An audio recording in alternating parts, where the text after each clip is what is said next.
Sematan Olimpiade Paris sebagai yang terburuk dalam sejarah benar-benar mulai bisa dibuktikan. Terbaru, kontingen bulu tangkis Indonesia kehilangan uang senilai hampir 1 miliar rupiah.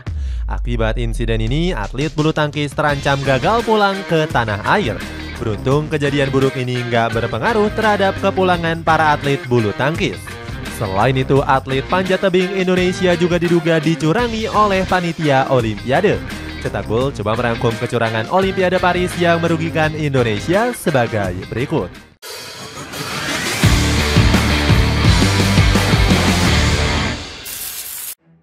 Keputusan aneh wasit curangi Georgia Mariska Tunjung.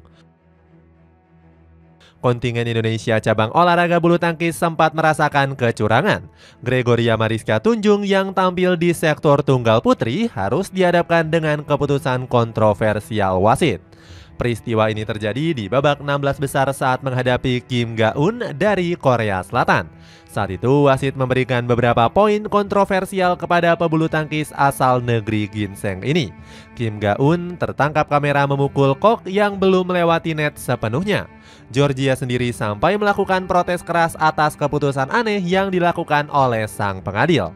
Atlet berusia 24 tahun ini merasa dirinya tertekan oleh keputusan wasit yang dinilainya nggak adil. Beruntungnya Georgie bisa lepas dari tekanan dan tetap bersikap tenang. Hasilnya Georgie sukses memenangkan pertandingan dengan skor akhir 2-1.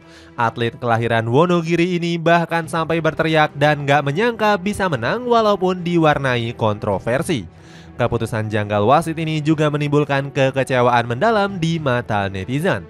Salah satu warganet memberikan komentar dan menilai Komite Olimpiade nggak becus dalam mencari wasit yang kompeten. Tim bulu tangkis Indonesia kehilangan uang hampir 1 miliar. Selain kecurangan tadi, kontingen bulu tangkis Indonesia juga ditimpa musibah besar. Manajer badminton Indonesia yakni Arman Darmaji melaporkan terjadinya pencurian uang para atlet.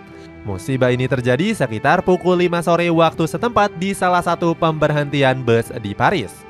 Total uang yang dicuri mencapai 53.000 euro atau sekitar 950 juta rupiah. Para penipu dan pencuri juga mengambil barang-barang atlet seperti dompet dan kartu kredit. Barang yang dicuri merupakan gabungan dari seluruh tim bulu tangkis yang berjumlah 53 orang. Arman menyebut insiden ini bermula saat seseorang menyebut ban mobil mereka kempes. Setelah dilakukan pengecekan, Arman langsung menghubungi perusahaan rental tersebut. Karena kurang paham dengan penjelasan pemilik rental, Arman kemudian mendatangi polisi. Kebetulan pihak berwajib Paris saat itu sedang menjalankan tugas yang dekat dengan lokasi. Sayangnya setelah kembali ke mobil, tas yang berisi uang dan barang seketika raib. Arman gak mengetahui pasti mengapa uang tersebut tiba-tiba hilang begitu saja. Namun dirinya sudah melaporkan kasus kehilangan ini ke pihak berwajib dan KBRI Indonesia di Prancis. Kota Paris sendiri memang terkenal dengan masalah pencuriannya yang marak.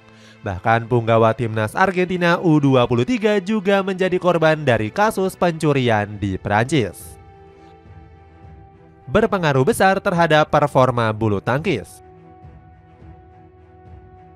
Banyaknya kejadian non-teknis jadi berpengaruh besar terhadap performa bulu tangkis Indonesia. Tradisi atlet menyumbangkan medali emas harus terhenti di Olimpiade Paris 2024.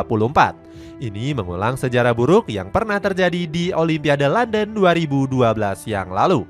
Di Olimpiade Paris 2024 hanya Georgia Mariska Tunjung yang meraih 1 medali perunggu. Bahkan pebulu tangkis unggulan seperti Anthony Ginting dan Jonathan Christie pun gagal mendapatkan medali. Padahal di Olimpiade Tokyo yang lalu, Indonesia mampu mempersembahkan medali emas.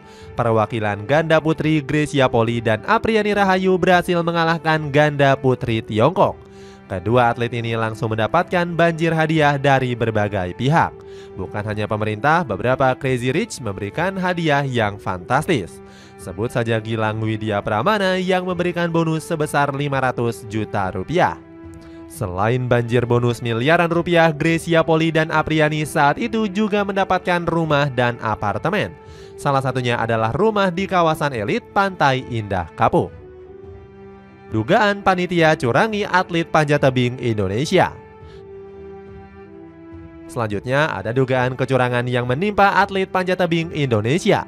Desak Made Rita Kusuma Dewi dari Regu Putri berhadapan dengan atlet tuan rumah Capuchin Vic Nolin. Di pertandingan tersebut, Desak Made sebenarnya lebih cepat dibandingkan lawannya. Sayangnya hasil yang diperoleh Desak Made dinyatakan gak sah karena perhitungan waktu tetap berjalan. Padahal atlet wanita asal Bali ini sudah menyentuh tepat pad sensor waktu. Namun panitia justru menganggap Desak Made kurang keras menekan tombol sehingga timer nggak kunjung berhenti. Padahal dirinya mengaku sudah menyentuh tombol tersebut sekuat tenaga. Desak Made sendiri berhasil finish di 6,4 detik dan menjadi yang paling tertinggi. Setelah ditunda beberapa saat, panitia pun memutuskan untuk mengulang laga tersebut. Saat laga diulang, Desak Made malah dipindahkan ke jalur yang sebelumnya digunakan Vic Leon.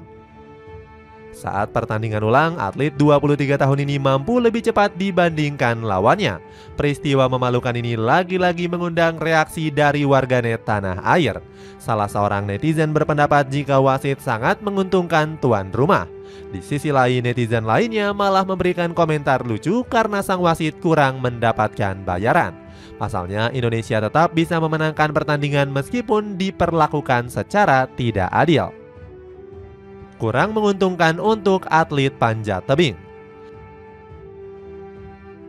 Cabang olahraga panjat tebing juga kurang menguntungkan untuk Indonesia. Rahmat Adi Mulyono justru dipertemukan oleh rekan senegaranya yakni Fedrik Leonardo. Padahal kedua pemain ini sama-sama diharapkan membawa emas untuk kontingen Indonesia. Rahmat Adi merupakan atlet kelas dunia karena pernah menempati 4 besar di cabur panjat tebing putra. Rahmat Adi mengatakan dirinya bertekad menyumbangkan emas untuk Indonesia. Sang pemain bahkan sudah berlatih sangat keras untuk mendapatkan podium pertama. Namun mimpi Rahmat Adi untuk mendapatkan emas harus melewati jalan terjal karena menghadapi musuh yang sulit. Rekan senegara Fedrik Leonardo itu pernah memecahkan rekor dunia. Selain itu, Rahmat Adi juga harus berhadapan dengan atlet top Amerika Serikat yakni Samuel Watson. Namun sayangnya atlet berusia 23 tahun ini kalah dari rekan senegaranya. Rahmat Adi finish di angka 5,13 detik, sedangkan Fedrik berhasil finish di 4,98 detik. Sebenarnya Rahmat bisa lolos lewat posisi fastest loser yang kalah dengan detik tercepat. Namun sayangnya hal itu diperoleh atlet Iran Reza Aliapur dengan 5,07 detik.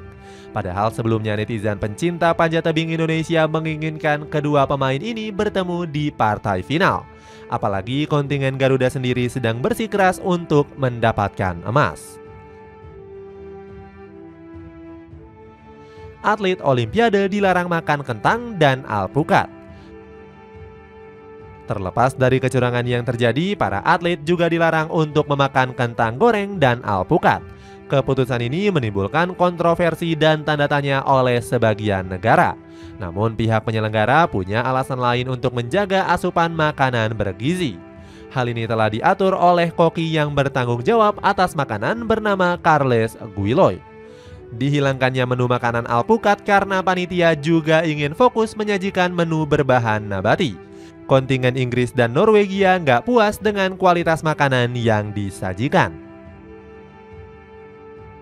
Kecurangan atlet Tiongkok. Olimpiade Paris juga menjadi olimpiade yang paling banyak terjadinya kasus doping. Kepala Badan Anti-Doping Amerika Serikat mengklaim 23 atlet renang Tiongkok terbukti melakukan doping. Namun kecurangan serius ini malah berusaha ditutup-tutupi oleh Badan Anti-Doping Dunia atau WADA. Travis Tigard menyebut penggunaan obat-obatan oleh atlet Tiongkok memang cenderung dilakukan. Namun anehnya tim penyelidik anti-doping Tiongkok malah membebaskannya. Atlet renang Inggris yakni Adam Peaty menuduh atlet Tiongkok menghalalkan segala cara untuk meraih medali. Tiongkok sendiri berhasil meraih emas cabang renang estafet 4x100 meter putra dengan catatan waktu 3 menit 27,46 detik. Mengungguli Amerika Serikat dengan selisih 0,55 detik dan Prancis 0,92 detik. Peaty mendesak para atlet yang melakukan kecurangan untuk segera mundur. Dirinya merasa nggak puas karena sistem kompetisi renang di Olimpiade Paris telah dinilai rusak. Petty sendiri nggak bermaksud menggeneralisasi kecurangan yang dilakukan atlet Tiongkok. Namun protes ini dia lakukan untuk mengantisipasi kecurangan yang bisa kembali terulang. Itulah sejumlah kecurangan Olimpiade Paris yang merugikan Indonesia. Bagaimana pendapatmu? Apakah Olimpiade Paris memang layak disebut sebagai Olimpiade paling buruk dalam sejarah? Atau sebaliknya kamu merasa puas? Coba tulis pendapatmu di kolom komentar di bawah ini.